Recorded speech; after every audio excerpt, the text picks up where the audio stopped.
it's nice and big. It's growing. That's so exciting. This morning my daughter and I are making French toast for breakfast, using the last of our homemade bread. It's starting to go a little stale, which makes it perfect for French toast. One thing I've learned on a tight food budget is that not everything has to be eaten at its absolute freshest. Sometimes those ingredients that are a little past their prime can become something even better. Stale bread soaks up the egg mixture beautifully, giving you that soft center and golden, crispy edges. Rather than letting the stale bread go to waste, we're turning it into a breakfast that feels a little bit special. We top it with frozen blueberries and raspberries that we've kept in the freezer for weeks, along with some canned peaches. Frozen and canned fruit are some of my favorite budget-friendly staples because they're affordable, last a long time, and help us enjoy fruit even when we're low on a fresh option. Today's breakfast is a reminder that stretching a budget isn't just about saving money. It's about giving ingredients a second life instead of tossing them in the compost, and creating childhood memories along the way, cracking eggs, cooking together, and enjoying a simple yet delicious breakfast. One of my goals this year is to grow more of our own food. Every little harvest feels like a win. There's something so exciting about planting a tiny seed and watching it grow into something you can actually eat. It makes you appreciate food in a whole new way. I've also realized that if I don't have some sort of routine, things can easily slip through the cracks. I often have so many thoughts and jobs floating around in my head that I forget the simple tasks that keep our home running smoothly.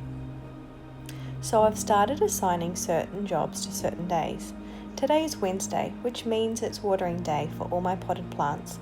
It's also the day I wash our towels and bedding. Having these rhythms throughout the week help me stay on top of things without having to remember everything at once. It's nothing fancy, but these small habits help me care for our home, our garden, and our family one day at a time. One lovely surprise today was a package from my dear friend in New Zealand, filled with belated birthday gifts. Every item was so thoughtful, and it was another reminder of how lucky I am to have such wonderful friends. It completely made my day, and my daughter was so happy about the banana chocolate. I made my daughter a smoothie and had some caramelized cinnamon hazelnuts as a snack, and they were delicious. I was interrupted by a creature I hate, a cockroach. It's one of the things I dislike about living in the tropics. Then it was time to make my daughter and I some lunch. My daughter doesn't like onion, so I'm just going to mix up this dip and then give her some before I add the onion for me. My mother brought this back from New Zealand for me, and then I got another pack today from my friend, so I thought, well, I better start using it. I'm going to sprinkle it on top of my dip and give a little bit to my daughter too. I've put some of the dip aside for me to enjoy tomorrow. This is my daughter and my lunch. Day 13 on a $100 weekly budget. After we finished eating our lunch, I planted a choco in the garden and we enjoyed some of the banana caramel chocolate that we got in the mail from my friend. It was really yummy. These are the ingredients I'm going to use tonight to make dinner. I'm going to use the fat from the chicken stock, jiggly,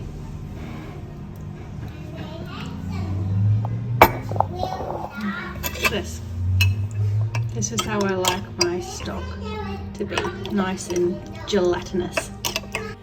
For dinner tonight, it's one of those meals that comes together from what we already have on hand. I don't tend to follow recipes very often. I love collecting cookbooks and flicking through them for ideas. But when it comes time to cook, I usually take a little inspiration from here and there and make something up as I go. Tonight's dinner starts with onion and garlic, along with carrot and sweet potato for some extra colour and goodness. I'm also using some roasted eggplant, black-eyed beans, homemade chicken stock, coconut cream, frozen kale, and some frozen tomato paste. I think it's great that my daughter loves helping me in the kitchen. It's a learning process for both of us. I add in some spicy chili flakes and some flavorful dried herbs grown in my partner's parents' garden. One of my favorite ways to cook is by layering simple ingredients and seeing where they take me. Sometimes the meals are unforgettable and sometimes they're a lesson for next time, but that's part of the fun.